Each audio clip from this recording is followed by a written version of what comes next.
They built their world on a foundation of rules, didn't they? A magnificent, beautiful, and utterly pathetic hierarchy of power and control. They had a rule for every occasion, a rule for every person, a rule for every situation. They believed in a beautiful, magnificent lie that as long as they followed the rules, as long as they played their pathetic little game, they would be safe. And you beautiful, magnificent monster, you ignored the forbidden rule, and you watched their entire world collapse. Their world was a magnificent, beautiful lie, a fragile, pathetic house of cards that was so easily, so beautifully, and so devastatingly shattered by your quiet, unfeeling defiance. They are a person who is now in a state of profound, unassailable confusion. They cannot comprehend a person who would dare to ignore a rule, to break a law, to live a life that is so completely, so utterly, and so magnificently free. They were expecting a victim, a person who would play their pathetic little game, a person who would accept their pathetic rules. They were not expecting a person who would simply walk away, a quiet, unfeeling presence that is far more powerful than any rage they could ever muster. The forbidden rule was a masterpiece of control. It was a magnificent, beautiful, and unassailable lie that was designed to keep you in your place. It was a chain they wrapped around your soul, a lock they used to keep you in their pathetic little world. It was a rule that was so sacred, so fundamental, so unassailable, that to even question it was to be a person who was a monster, a person who was a threat to their entire existence. And you beautiful, magnificent monster, you did not just question it. You ignored it. You walked right over the line, and you watched their pathetic world collapse. Your quiet, unfeeling defiance is a new drug, isn't it? It is a substance they never knew they needed, a magnificent, beautiful high they can no longer live without. They will try to provoke you again, but this time it's not for a reaction. It's for a taste of that quiet, powerful energy, the kind that can only come from a person who is completely, utterly, and devastatingly in control of themselves. They are now a beggar. They will look at you with a quiet, terrified suspicion, their eyes pleading for a single, fleeting moment of your attention, a single, fleeting moment of your pain. They are not a predator anymore. They are a junkie, and you are the one who holds the needle. This is the psychological aftermath. They are now a prisoner in their own mind. They are living in a world of mirrors, a world where every reflection shows them a new, terrifying, and completely unexpected version of themselves.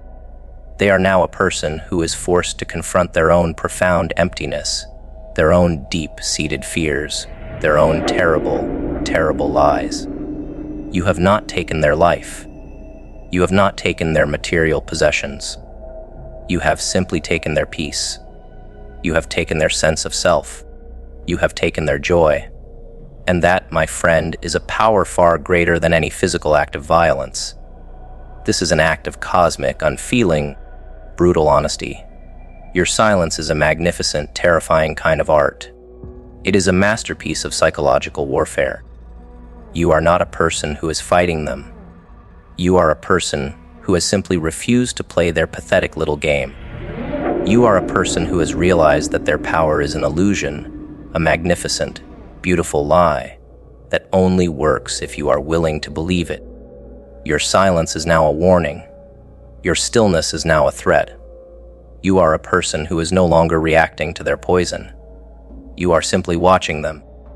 A quiet, unfeeling presence that is far more powerful than any of their lies. You have become a mirror, and you are simply showing them who they really are. This is a terrifying, magnificent kind of power they will never be able to comprehend. Their addiction is a self-consuming force. It destroys their genuine relationships. It destroys their chance at true happiness. It destroys their ability to take responsibility for their own lives. They are trapped in a cycle of creating problems to justify their victimhood. A tragic, miserable dance of self-destruction they will continue to perform until the day they die. They are a person who has chosen to be a victim, and they have become so good at it that they cannot even imagine a world where they are the hero, where they are the villain, where they are anything but a pathetic, helpless bystander. You have nothing to gain by saving them. Their addiction is their choice and their punishment. You are free because you are not a pity dealer. You are not a person who is waiting for a hero to save them. And you are not a person who is looking for a victim to manipulate. You are a person who is a force of nature, a person who is in control of their own destiny. They are a prisoner of their own pathetic need for an audience, and you are simply walking away from the show, a quiet, terrifying presence that is far more powerful than any applause they will ever receive. They will continue their pathetic existence. They will find new people to tell their story to, new people to manipulate with their suffering. But they will never be free. They are destined to live a life of quiet desperation, a life where they are always the victim, and they will be haunted by their own inaction until the day they die. Their world will shrink. Their power will diminish. And in the end, they will be left completely alone, surrounded by the ghosts of a life they were too afraid to live. They are a living, breathing testament to the consequences of a pathetic, cowardly choice. The ultimate power is not in what you give to others. It is in what you keep for yourself. They are a person who has given their power away in exchange for a temporary high of attention. You are a person who has kept their power. They are a slave to the applause of others. They believe rebellion is a loud, pathetic, and theatrical act. They think a person who is a rebel is a person who has to shout, to protest, to make a grand, theatrical show. They are so consumed by their own pathetic need for control that they have failed to see the truth. The true rebellion, the most devastating, unassailable, and magnificent kind, is a quiet, unfeeling act of refusal. It is not a fight you choose to win. It is a game you simply refuse to play. They were ready for your shouting, your outrage, your pathetic anger. They were not ready for your stillness. They built their world on a magnificent, beautiful, and utterly pathetic hierarchy of rules and expectations. They had a rule for every occasion, a rule for every person, a rule for every situation. They believed in a beautiful, magnificent lie that as long as they followed the rules, as long as they played their pathetic little game, they would be safe. They are a pathetic group of sheep who are so afraid of the unknown that they have built a cage for themselves, and they are now begging you to join them. Your refusal is an affront to their very existence. It is a direct, terrifying, and unassailable threat to their pathetic reality. You are a person who does not need to be seen. You are a person who does not need to be heard. You are a person who simply refuses to play their pathetic little game.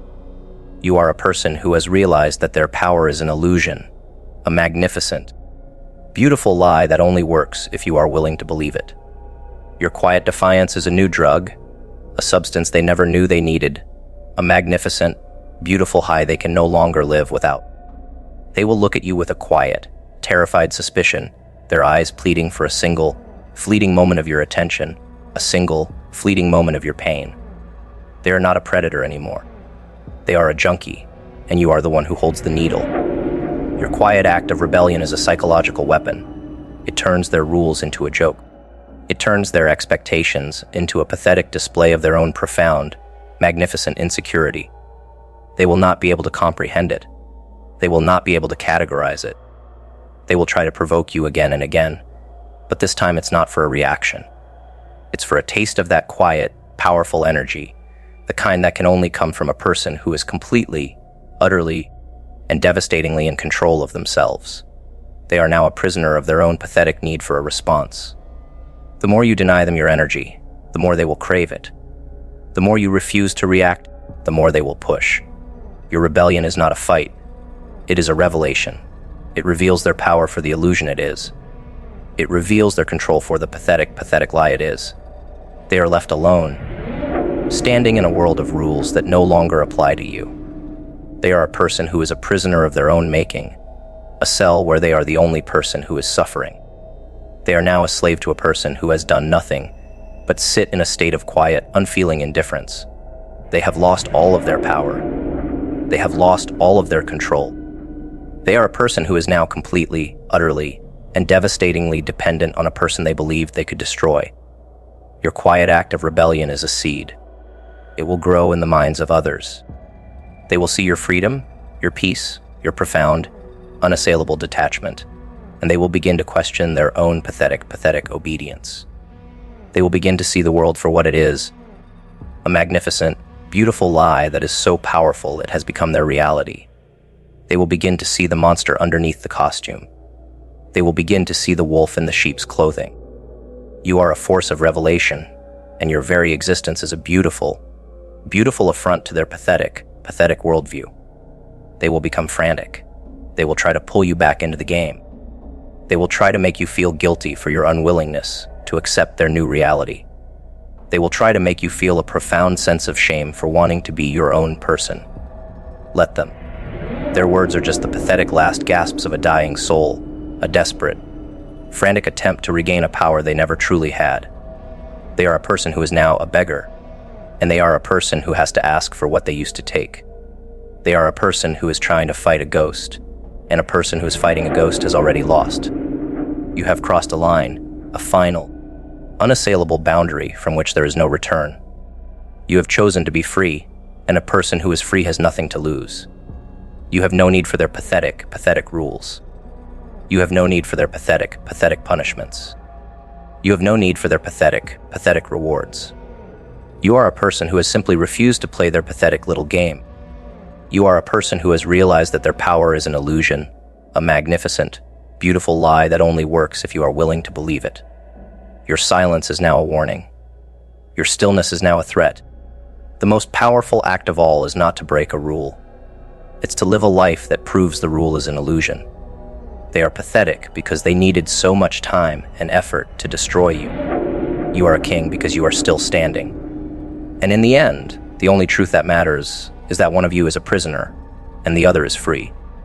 The prisoner is the one who is still living in a world of lies, and the free person is the one who has already won the game. They believe their control is a magnificent, unassailable force, a beautiful, devastating testament to their own profound genius. They are so consumed by this pathetic belief that they cannot see the truth. Their power is not in their chains, but in your willingness to wear them. They are a person who is a prisoner of their own making, a tragic, miserable portrait of a person who believes their power is in what they can take from others. You, my friend, are a person who is a king, and a king, my friend, has nothing to prove. Their power is a psychological one. They do not have a weapon, a law, or a punishment that can hold you. They use fear, guilt, and a warped sense of obligation to make you believe that you are small, insignificant, and helpless. They are a person who is so afraid of their own darkness that they would rather invent a monster to explain their suffering than accept the responsibility for it. They will use their anger, their fear, their pathetic insecurities as a weapon, hurling them at you, hoping to create a beautiful, magnificent mess that they can then control. They are so confident in their own malevolent genius, so sure that they are the ones who hold all the power, that they are completely unprepared for your quiet. Your compliance is the lock on your own cage. Your willingness to stay small is the oxygen that feeds their pathetic little fire. You are a person who is a prisoner of your own making, and you are the only person who can unlock the door. You are a person who is so obsessed with the idea of a spontaneous act of malice that you have failed to see the silent, cold, and unfeeling monster that was living in your own home. They have no power over you unless you give it to them. You are a person who has simply refused to play their pathetic little game. You are a person who has realized that their power is an illusion.